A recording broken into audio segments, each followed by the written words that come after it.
Hello friends, स्वागत है आपका विवेकानंद कोचिंग एकेडमी के यूट्यूब चैनल में। और आज हम आप लोगों के लिए लेके आए हैं रीट मॉडल पेपर नंबर 2। कल हमने देखा था मॉडल पेपर नंबर 1, जो आज हम लेके आए हैं। उसी में अगली कड़ी में मॉडल पेपर नंबर 2 लेके आए हैं दोस्तों। तो देखिए, बात करते हैं जी। मॉडल पेपर नंबर 2 की हम अगर बात करें तो क्वेश्चन नंबर जो हम लेके आए हैं आज 10 क्वेश्चन, वो हम लेके आए हैं मनोविज्ञान से रिलेटेड। ठीक है दोस्तों, क्वेश्चन नंबर 1 शुरुआत करते हैं। कम समय में हम ज़्यादा क्वेश्चन देखेंगे, ये हमारा उद्देश्य होता है। तो देखिए, सीखने की वह अवधि जब सीखने की प्रक्रिया में कोई उन्नति नहीं होती है क्या कहलाती है दोस्तों?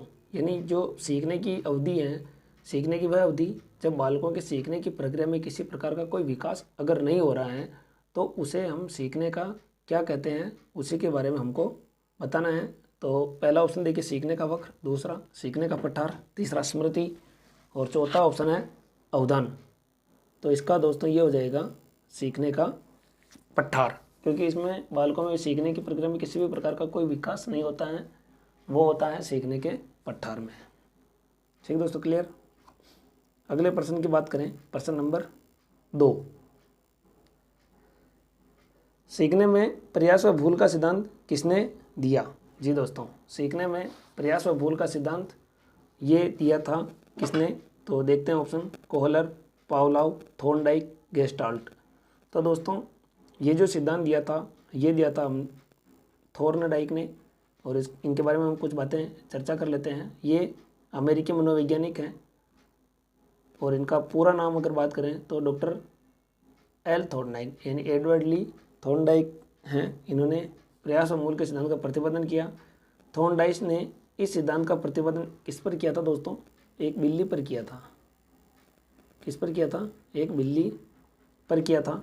थॉर्नडाइक ने बिल्ली बार बार प्रयास करने के पश्चात मछली के टुकड़े को प्राप्त कर लेती हैं।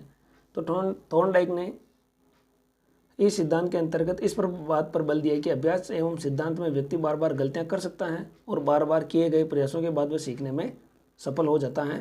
तो ध्यान रखना दोस्तों ये चीज़ें। तो ये चीज़ अपने यानी ये जो प्रयास और भूल का सिद्धांत था वो थॉर्नडाइक ने दिया था। प्रश्न नंबर 3 की बात करें, सामान्य संयुक्त कोशिका में गुणसूत्र के जोड़ों में कितने गुणसूत्र जोड़े होते हैं? तो दोस्तों, तो अगर ये पूछता है कि भाई कुल गुणसूत्र कितने होते हैं, गुणसूत्रों की अगर संख्या पूछता तो वो हो जाती 46। लेकिन यहाँ पर इन्होंने क्या पूछा? जोड़े। क्या पूछा दोस्तों? जोड़े। तो एक जोड़े में 2 गुणसूत्र होते हैं, तो ये अपना जो करेक्ट आंसर है वो 23 हो जाएगा इसके अंतर्गत।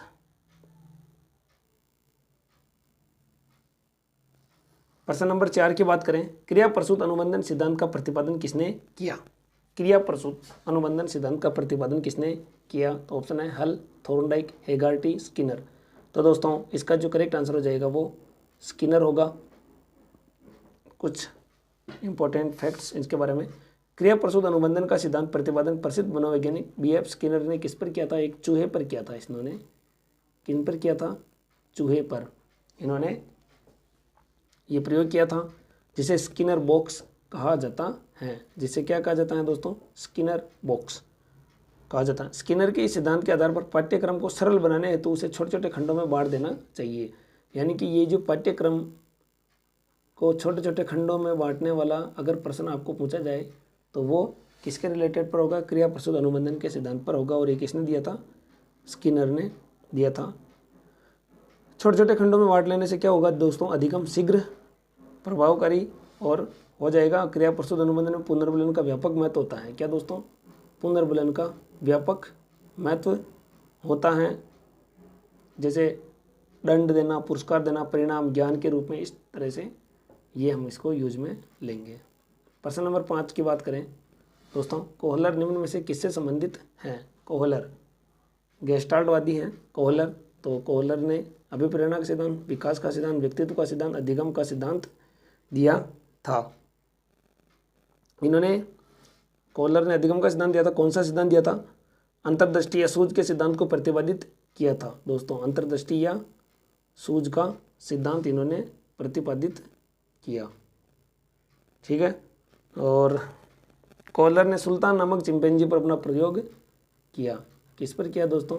सुल्तान नामक चिंपैंजी पर अपना प्रयोग। इनके अनुसार जब बच्चों को कुछ पढ़ाया जाए या कुछ सीखने के लिए कहा जाए तो उसे समग्र रूप से बच्चों के समक्ष प्रस्तुत करना चाहिए। यानी पूरा जो होता है वो समग्र रूप में बच्चों को जो भी सिखाया जा रहा है उसका उद्देश्य वगैरह जो भी सारी चीज़ें हैं वो बच्चों के सामने समग्र रूप में प्रस्तुत करनी चाहिए। बालकों के बौद्धिक विकास हेतु अंतर्दृष्टि या सूझबूझ बहुत सहायता करती है। प्रश्न नंबर 6 जी दोस्तों, बुद्धि के तरल क्रिस्टलीय प्रतिमान के प्रतिपादक कौन थे? बुद्धि के तरल क्रिस्टलीय प्रतिपादन के प्रतिपादक कौन थे? Option A Cattell, B Thorndike, C Vernon और डी स्किनर। तो दोस्तों इसके बारे में हम अगर करेक्ट आंसर की बात करें तो ये केटल महोदय होंगे। यानी केटल महोदय ने इन पे तरल क्रिस्टलीय प्रतिमान के प्रतिपादन केटल महोदय थे। इनका पूरा नाम आरबी केटल था। तरल सिद्धांत वंशानुगत कार्यकुशलता अथवा केंद्रीय नारी संस्थान की दी हुई विशेषताओं पर आधारित एक सामान्य योग्यता है, जबकि क्रिस्टलाइज भी एक प्रकार की सामान्य योग्यता है जो अनुभव अधिगम तथा अनुभव पर आधारित होती है दोस्तों। तो अनुभव ये ध्यान में आपको रखना है। प्रश्न नंबर 7 की बात करें, शिक्षण हेतु मानसिक उद्वेलन प्रतिमान का प्रयोग निम्न में से किसके सुधार हेतु किया जाता है? यानी जो शिक्षण होता है वो किसके लिए, ये अपने जो अपना सुधार है वो किसके ऊपर हो जाता है? मानसिक उद्वेलन, यानी दिमाग के अंदर उद्वेलना चलती रहती है। तो ये ऑप्शन जो है वो हो जाएगा सृजनात्मकता पर। कैसे होगा इसके बारे में भी हम चर्चा कर लेते हैं। ठीक है, तो दोस्तों देखिए, एलेक्स एफ ओसबर्न ने अपनी पुस्तक सृजनात्मक समस्या समाधान, ओसबर्न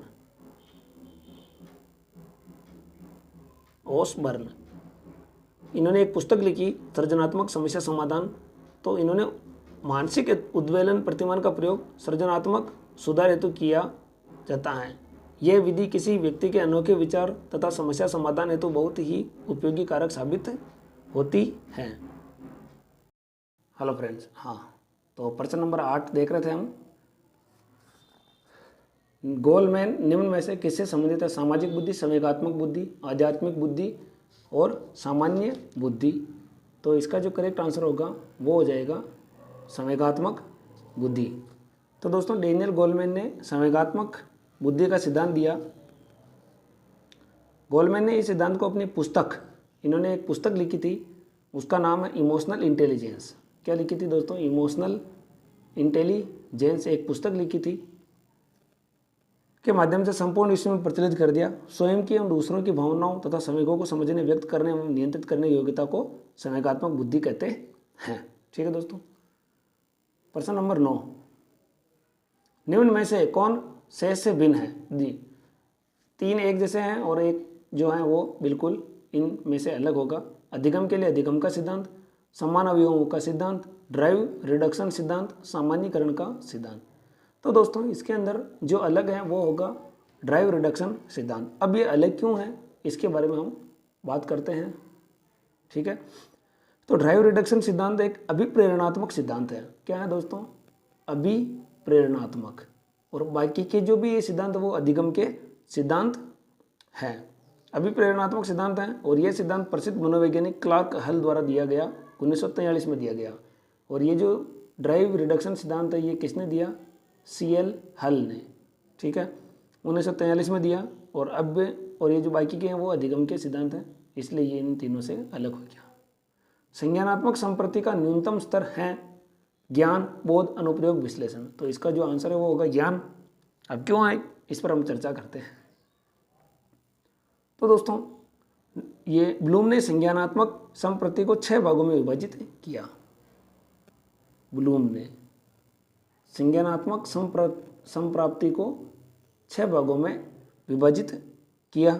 ज्ञान था, अवबोध था, अनुप्रयोग था, विश्लेषण था। यानी 4 तो ये चीज़ें थी और उसके बाद मूल्यांकन था और संश्लेषण था। ठीक है दोस्तों, संश्लेषण था और मूल्यांकन था। तो ये चीज़ें थी और इसमें से ज्ञान संज्ञानात्मक संप्राप्ति में न्यूनतम स्तर पर होता है। तो दोस्तों इस तरह हमने आज 10 मॉडल क्वेश्चन देखे। ये रीट का जो था मॉडल पेपर नंबर 2 था दोस्तों। और पहले वाला जो वीडियो है मैं उसकी लिंक आपको डिस्क्रिप्शन बॉक्स में डाल दूंगा। तो दोस्तों आप लोग ये वीडियो जरूर देखें, और आप लोगों को अच्छा लगे तो आप शेयर भी करें अपने दोस्तों में, और चैनल को सब्सक्राइबर भी करें। दोस्तों मिलते हैं अगले वीडियो में रीट मॉडल पेपर नंबर 3, जो कि बहुत ही जल्दी अपलोड होगा। तब तक के लिए जय हिंद, जय भारत।